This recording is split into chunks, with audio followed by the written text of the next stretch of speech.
நம்மள முக்காவாசி பேர் இன்னைக்கு இப்படி தான் பண்ணுறோம். நம்ம எல்லா விஷயத்துலையும் கரெக்டாக இருக்கணும்னு பார்க்குறோம். ஆனால் இந்த விஷயத்தில் ஒரு நாளைக்கு சென்னையில் மட்டும் 6500 டன் குப்பை சேருது. அப்போ ஒரு ஸ்டேட்டில் மட்டும் எவ்வளோ சேரும், ஒரு கண்ட்ரியில் எவ்வளோ சேரும்? இந்த மாதிரி குப்பை எங்கே இருக்குன்னு தெரியுமா? நம்ம வீட்டு பக்கத்தில், தெருமுனையில், நாம் நடந்து போகிற வழியில், இப்படி சொல்லிக்கிட்டே போகலாம். நாம் நேற்று யூஸ் பண்ண பொருள் தான் இன்றைக்கி குப்பை தொட்டியில் குப்பையாக இருக்கு. இந்த வழியாக போகிற எத்தனையோ பேர் இதை பார்த்துருப்பாங்க. ஆனால் யாருமே இறங்கி சுத்தம் பண்ண மாட்டாங்க. ஒரு சில பேர் மட்டும்தான் இந்த வேலையை செய்வாங்க. அவங்க தான் நம்ம ஹீரோஸ். இன்றைக்கி இவங்க செய்கிற வேலையை கண்டிப்பாக நம்ம யாரும் செய்ய மாட்டோம். இவங்கெல்லாம் கவர்மெண்ட் சர்வன்ட்ஸ். கவர்மெண்ட்டில் இவங்களுக்குன்னு ஒரு தனி டிபார்ட்மெண்ட் இருக்கு.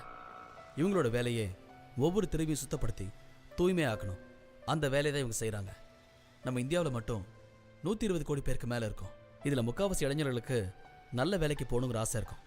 நம்மளில் ஒருத்தருக்கு இந்த மாதிரி ஒரு வேலை கிடைச்சா செய்வோமா? வருஷத்தில் ஒரு நாள் அவேர்னஸ்க்காக பீச்சில் இருக்கிற குப்பையை வேணால் க்ளீன் பண்ணுவோம். ஆனால் தினமும் அதை பண்ணுறதுக்கு நம்மள யாரும் முன் வர மாட்டோம்.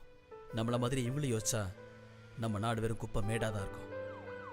இவங்கள மாதிரி ஹீரோஸ்னால தான் நாம் இன்னைக்கு ஆரோக்கியமாக வாழ்ந்துட்டுருக்கோம். ஆனால் இவங்க ஆரோக்கியமாக இருக்காங்களான்னு நமக்கு தெரியாது. ஒரே ஒரு நாள் இவங்க இந்த வேலையை செய்யாமல் விட்டால் நம்ம நிலைமை யோசிச்சு பாருங்க. இவங்கள மாதிரி லட்சக்கணக்கான பேர் இந்தியாவில் இந்த வேலையை செய்கிறாங்க. அப்படி இந்த வேலையை மனசார செய்கிற எல்லாருமே எவ்ரிடே ஹீரோஸ். இந்த எவ்ரிடே ஹீரோஸ் சொல்கிறதெல்லாம் ஒரே விஷயந்தான்.